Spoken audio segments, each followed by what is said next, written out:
Hello viewers, আশা রাখি সবাই ভালো আছেন। চলে আসলাম আজকে আমরা নতুন একটি ভিডিও। আজকের ভিডিওতে আমরা জানার চেষ্টা করব সাউথ বাংলা ব্যাংকটি কেমন অবস্থায় আছে এবং আগামীতে কেমন হতে পারে তা নিয়ে বিস্তারিত আলোচনা থাকবে। আশা করি আপনারা ধৈর্য সহকারে পুরো ভিডিওটি দেখার চেষ্টা করবেন এবং একটি কথা না বললেই নয়, শেয়ার বাজার ঝুঁকিপূর্ণ জায়গা, তাই জেনে বুঝে বিনিয়োগ করার চেষ্টা করুন। এখানে কোনো ধরনের বাই সেল নির্দেশনা দেওয়া হচ্ছে না।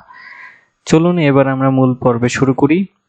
আমরা জানি যে সাউথ বাংলা ব্যাংকটি তাদের শেয়ার মার্কেটে লিস্টেড হয় লাস্ট ইয়ারে 2021 সালে আগস্ট মাসের দিকে, এবং শেয়ারটি দেখা যায় যে বেশ একটা ভালো আকারে আপনার অ্যাজ এ ব্যাংক হিসেবে, নতুন ব্যাংক হিসেবে একটা ভালো একটা প্রাইসে উঠে যায়, যেটি 28 টাকার মতন ছিল। এবং এরপর থেকে ক্রমাগত হারে স্টকটি আমরা একটা ডাউন ট্রেন্ডে আসতে দেখি। আস্তে আস্তে তার বেশ আকারে একটা শেষটুকু জায়গা আমার কাছে মনে হচ্ছিল যে এসেছে। সেটি ছিল আপনার লাস্ট আমরা দেখতে পারি যে 12 টাকা 10 পয়সায়। তার মানে বোঝাই যাচ্ছে যে যে ব্যাংকটা 10 টাকায় ট্রেড হয়ে নিয়ে 28 টাকায় গিয়েছিল, সেটাই আবার মাত্র কয়েক মাসের ভিতরেই আবার 12 টাকায় চলে আসে। এসে আবার ব্যাংকটি আমরা দেখতে পাচ্ছি যে কিছুটা পজিটিভ ট্রেন্ডের দিকে হওয়ার চেষ্টায় ছিল এবং ভলিউমও কমতে থাকে।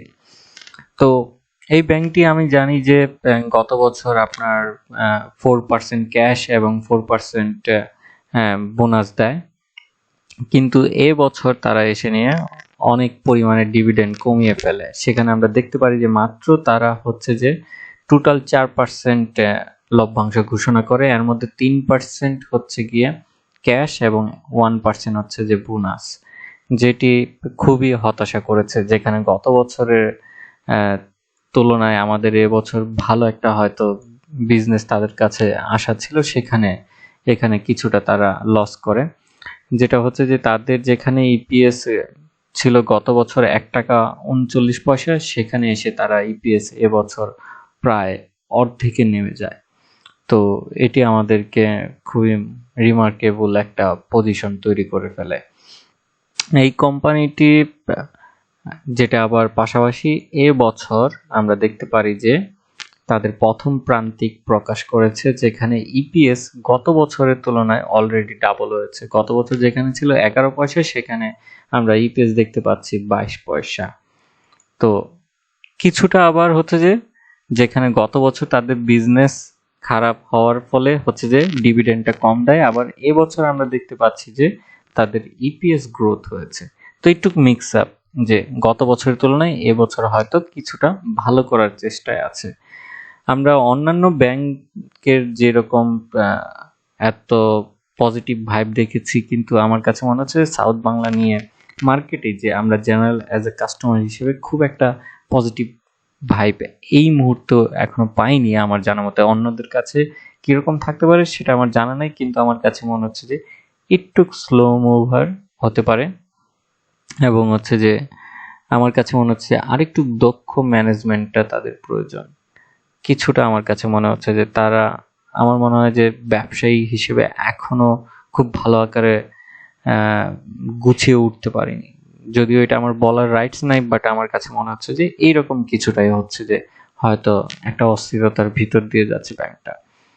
এবং এই স্টকটি যেহেতু এই বছর ইপিএস ফার্স্ট কোয়ার্টারে ভালো করেছে, আমার কাছে মনে হচ্ছে যে সেটা যদি অব্যাহত রাখে তাহলে এই বছরে গত বছরের তুলনায় একটা ভালো একটা ইপিএস দেখতে পাবো, যার ফলে হয়তো কোম্পানিটি আবার আমরা লং টার্মে গিয়ে একটা ভালো প্রাইস আপার মোমেন্টে দেখতে পারি, যেখানে আমরা দীর্ঘদিন ধরে দেখতে পাচ্ছি যে কোম্পানিটি এক জায়গার ভিতরে তার প্রাইসটা দৌড়পাক খাচ্ছে। তার মানে কিছুটা সামনের দিকে পজিটিভ হতে পারে, বাট এটা খুবই সময় সাপেক্ষ। এবং কোম্পানিটি যেহেতু অন্যান্য বছরের তুলনায় এবছর ডিভিডেন্ড কম দিয়েছে, এটাও অনেকের কাছে কিছুটা ক্ষেত্রে নেগেটিভ ভাবে নিতে পারে।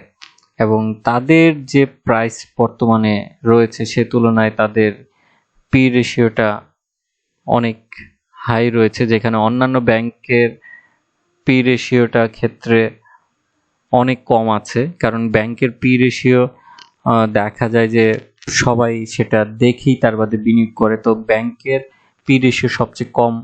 আপনার আমরা জানি যে মার্কেটে অন্যান্য স্টকের তুলনায় ব্যাংকের পি রেশিও কম থাকে। সেক্ষেত্রে আমার কাছে মনে হচ্ছে যে এই দরের ক্ষেত্রে পি রেশিওটা যেহেতু হাই এবং পাশাপাশি যেটা হচ্ছে গিয়ে তাদের প্রফিটের সংখ্যাটাও কম, সেক্ষেত্রে আমার কাছে মনে হচ্ছে যে এই প্রাইসে যদি আপনি অন্য ব্যাংক দেখেন, সেটা আমার কাছে মনে হচ্ছে যে বেস্ট চয়েস। যে অন্য ব্যাংক যদি আপনি দেখেন যে ভালো গ্রোথ হচ্ছে, ভালো ডিভিডেন্ড দিচ্ছে প্রত্যেক বছর, সেটা আমার কাছে মনে হয় যে সুইটেবল। বাট যেহেতু তারাও চেষ্টায় আছে, আমার মনে হয় যে যারা লং টার্মে বিশ্বাসী তারা আরো অবজার্ভ করতে পারেন, করে তার বাদে বুঝে শুনে তার বাদে ডিসিশন নিতে পারেন। এর বাইরে আমি কিছু বলতে পারছি না, কারণ আমার কাছে মনে হচ্ছে যে তাদের এই মুহূর্তে কিছু দক্ষতার প্রয়োজন আছে এবং কিছু ইনোভেটিভ চিন্তাধারার প্রয়োজন আছে। কারণ অন্যান্য ব্যাংক, যেখানে পুরনো ব্যাংকগুলোই যে আপনার ডিজিটালাইজেশনের মাধ্যমে যে আগ বাড়িয়েছে, পাশাপাশি হচ্ছে যে তাদের যে ম্যাসিভ আকারের মার্কেটিং সেলস টিম যে গ্রোথটা দিয়েছে, সেখানে আমি সাউথ বাংলার মধ্যে খুব একটা এখন পর্যন্ত দেখিনি। তো সেটা আমার কাছে একটু রিমার্কেবল। তো আজকে এতটুকুই, আশা রাখি আপনারা এ থেকে কিছুটা হলেও উপকৃত হবেন এবং ভালো থাকবেন। শেয়ার বাজারে জেনে বুঝে তার বাদে বিনিয়োগ করবেন। ধন্যবাদ।